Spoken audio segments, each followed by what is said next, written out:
The debate में आपका स्वागत है। आज हम बात कर रहे हैं उस एहसास की जो शायद हम सब ने महसूस की है। दिमाग में एक धुंध, फोकस करने में मुश्किल और एक अजीब सी बेचैनी। ऐसा क्यों है कि एक ज़रूरी काम शुरू करने से पहले हमारा हाथ अपने आप फ़ोन की तरफ चला जाता है? थिबोत मैरिस अपनी किताब डोपामिन डिटॉक्स में इसी प्रॉब्लम की जड़ तक जाते हैं। तो आज का हमारा सवाल ये है, क्या डोपामिन डिटॉक्स मतलब सोशल मीडिया, गेमिंग और हर तरह के इंस्टेंट ग्रेटिफिकेशन से जानबूझकर दूर रहना हमारे दिमाग को रीसेट करने का एक कारगर तरीका है, या फिर ये इस बात का एक ओवर सिंप्लीफिकेशन है जो हमारे ब्रेन के काम करने के तरीके को ठीक से नहीं समझता? मैं ये कहूँगी कि हम एक ऐसे एडिक्शन के शिकार हो चुके हैं जिसे हम देख नहीं सकते, और इससे बाहर निकलने के लिए एक डिटॉक्स जरूरी है। असली मुद्दा है हमारी आदतें और वो चीजें जिन्हें हम चुनते हैं। एक डिटॉक्स के बजाय हमें टेक्नोलॉजी और अपनी जिंदगी के बीच एक हेल्दी और बैलेंस्ड रिश्ता बनाने पर फोकस करना चाहिए, न कि अपने दिमाग के एक जरूरी केमिकल से लड़ने पर।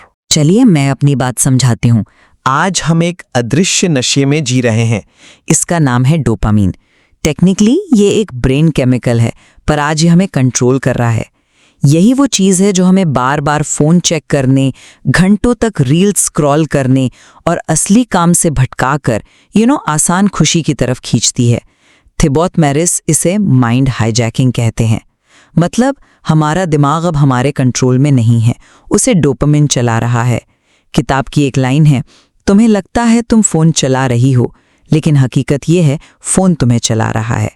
इसका नतीजा, हम डीप वर्क नहीं कर पाते, हमेशा बेचैन रहते हैं और अंदर से खोखला महसूस करते हैं।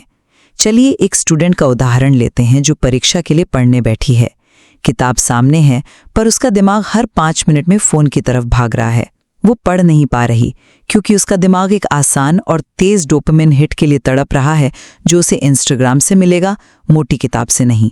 इसीलिए डोपामिन डिटॉक्स एक शॉक थेरेपी की तरह ज़रूरी है। कुछ समय के लिए इन सभी डिस्ट्रैक्शन से पूरी तरह कट जाना। किताब में लो डोपामिन डे जैसी एक तकनीक है। इसका मतलब है आप एक पूरा दिन चुनती हैं जहां आप जानबूझकर हर उस चीज से दूर रहती हैं जो आपको तुरंत खुशी देती है। कोई सोशल मीडिया नहीं, कोई वीडियो नहीं, कोई जंक फूड नहीं। आप सिर्फ सबसे बोरिंग काम करती हैं, पढ़ना, लिखना, टहलना, सोचना। यह आपके दिमाग के लिए एक रीसेट बटन जैसा है। ये उस स्टूडेंट को उसकी खोई हुई मेंटल एनर्जी वापस पाने में मदद करता है, जिससे उसका फोकस और डिसिप्लिन लौटता है। मैं मानता हूं कि डिजिटल भटकाव और मेंटल एग्जॉशन आज की सबसे बड़ी समस्याओं में से एक है। वो स्टूडेंट वाला उदाहरण बिल्कुल सही है, लेकिन मैं इस प्रॉब्लम की डायग्नोसिस से सहमत नहीं हूं। इसे डोपामीन का नशा या मीठा जहर कहना बहुत बहुत भ्रामक है। देखिए, डोपामीन हमारा दुश्मन नहीं है। यह हमारे दिमाग का एक फंडामेंटल पार्ट है, हमारा मोटिवेशन सिस्टम। यही डोपामीन है जो हमारे पूर्वजों को खाना खोजने के लिए प्रेरित करता था, और यही हमें आज कोई मुश्किल प्रोजेक्ट पूरा करने के लिए पुश करता है। तो एक जरूरी न्यूरोट्रांसमीटर को विलन बना देना साइंस का एक खतरनाक ओवर सिंप्लीफिकेशन है। प्रॉब्लम डोपामीन नहीं, प्रॉब्लम डोपामीन का सोर्स है। हम आसान डोपामीन के आदी हो गए हैं। वो डोपामीन जिसके लिए कोई मेहनत नहीं करनी पड़ती। रील्स देखना, ऑनलाइन शॉपिंग करना, ये सब आसान डोपामीन है। तो समाधान डोपामीन को खत्म करना नहीं है, बल्कि अपनी एनर्जी को कठिन सुख या हार्ड प्लेजर्स की तरफ मोड़ना है। जैसे कोई नया इंस्ट्रूमेंट सीखना, कोई स्किल डेवलप करना या कोई मुश्किल किताब पढ़ना। इन चीजों से भी डोपामिन मिलता है, लेकिन वो मेहनत के बाद मिलता है और वो सैटिस्फैक्शन ज्यादा गहरा और टिकाऊ होता है। एक पूरे दिन का डिटॉक्स या मंक मोड ज्यादातर लोगों के लिए प्रैक्टिकल नहीं है, और मुझे लगता है बस एक टेम्पररी सॉल्यूशन हो सकता है। आपने कहा कि ये प्रैक्टिकल नहीं है, लेकिन मैं मानती हूँ कि आज के माहौल में ये जरूरी है। आप उस कठिन सुख की बात कर रहे हैं, पर उस तक पहुंचे कैसे जब हमारा दिमाग आसान सुख के दलदल में फंसा हो? यहीं पर बोरियत का रोल आता है। किताब कहती है बोरियत असली ध्यान की पहली सीढ़ी है। हम बोरियत से इतना डरते हैं कि जैसे ही थोड़ा खालीपन महसूस होता है हम तुरंत फोन उठा लेते हैं।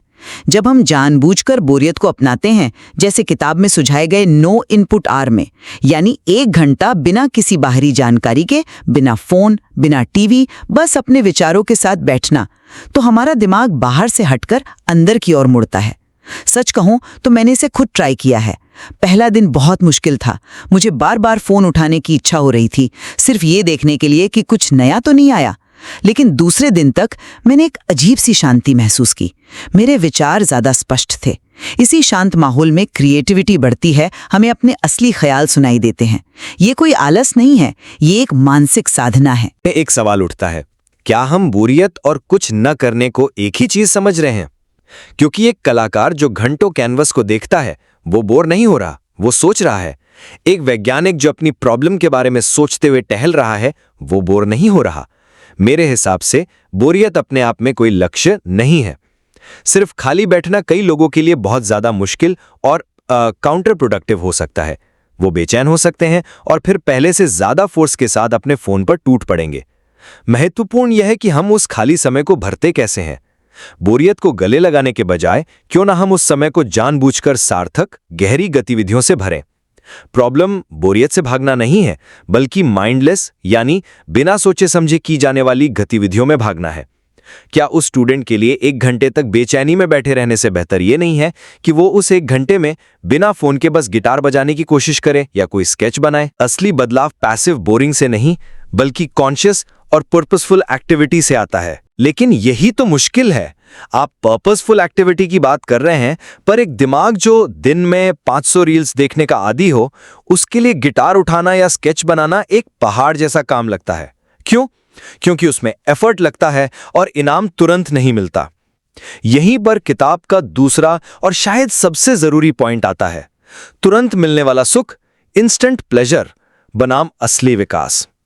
किताब में एक बहुत पावरफुल लाइन है, जब रिवॉर्ड आसान हो जाए ग्रोथ रुक जाती है।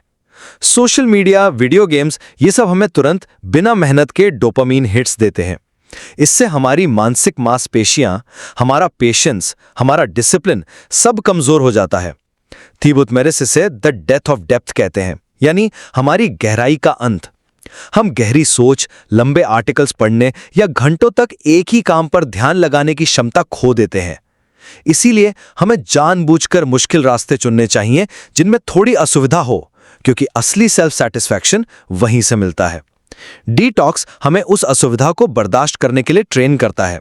ये उस स्टूडेंट को ये सिखाता है कि पढ़ाई की बोरियत को कैसे झेले, ताकि वो आखिर में अच्छे नंबरों का कठिन सुख पा सके। इस बात पर कोई डिसएग्रीमेंट नहीं है कि आसान इनाम ग्रोथ को रोकते हैं, ये बिल्कुल सच है।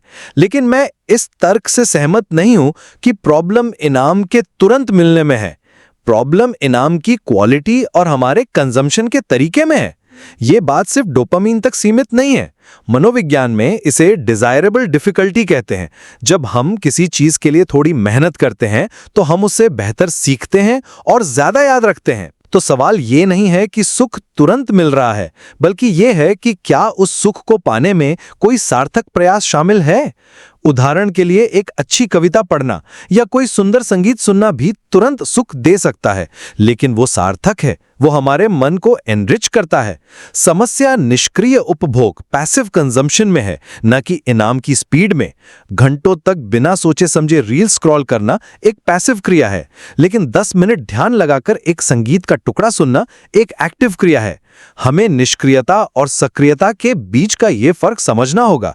हर तुरंत मिलने वाला सुख बुरा नहीं है। हमें बुरे सुखों को अच्छे सार्थक सुखों से बदलना है, ना कि हर तरह के सुख से दूर भागना है। आप क्वालिटी पर जोर दे रहे हैं, मैं समझती हूँ, लेकिन सवाल ये है कि व्यवहार कैसे बदलें, वो पैसिव से एक्टिव कंजम्पशन पर शिफ्ट कैसे लाएं। यहीं पर डिटॉक्स की भूमिका आती है। ये सिर्फ एक टेम्पररी ब्रेक नहीं है, ये पहचान बदलने का पहला सबसे जरूरी कदम है। जैसा कि किताब में कहा गया है, तुम वही करती हो जो तुम सोचती हो कि तुम हो। डिटॉक्स आपको उस पहचान को तोड़ने में मदद करता है जो कहती है मैं सोशल मीडिया के बिना नहीं रह सकती या मैं बोर नहीं हो सकती।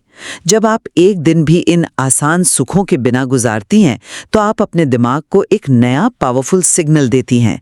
आप एक नई पहचान बनाना शुरू करती हैं। मैं एक फोकस्ड और शांत इंसान हूं जो अपने ध्यान को कंट्रोल कर सकती है। हर बार जब आप फोन उठाने की इच्छा को रोकती हैं तो आप इस नई पहचान को मजबूत करती हैं।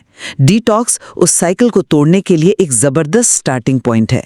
ये उस स्टूडेंट को ये एहसास दिलाता है कि वो फोन के बिना भी जिंदा रह सकती है, और शायद ज्यादा बेहतर तरीके से। आपने किताब के सबसे मजबूत हिस्से को छुआ है और यहीं पर हमारे विचार शायद सबसे करीब आते हैं। असली और परमानेंट बदलाव पहचान बदलने से ही आता है, इस पर मैं 100% सहमत हूं। लेकिन मेरा तर्क यह है कि इस पहचान को बदलने के लिए कठोर डिटॉक्स की जरूरत नहीं है, और कई बार तो ये उल्टा पड़ सकता है। ये सुनने में तो अच्छा लगता है, लेकिन क्या ये रियलिस्टिक है? ज्यादातर लोग जो एक दिन का डिटॉक्स करते हैं वे अगले ही दिन अपनी पुरानी आदतों में वापस चले जाते हैं। तो ये पहचान असल में कितनी मजबूत बनती है? क्या ये सिर्फ एक अस्थायी एहसास नहीं है? मेरा मानना है कि आप छोटी छोटी कंसिस्टेंट आदतों से भी अपनी पहचान बदल सकते हैं। आपको मैं एक फोकस्ड इंसान हूं बनने के लिए एक पूरे दिन के मंक मोड की जरूरत नहीं है।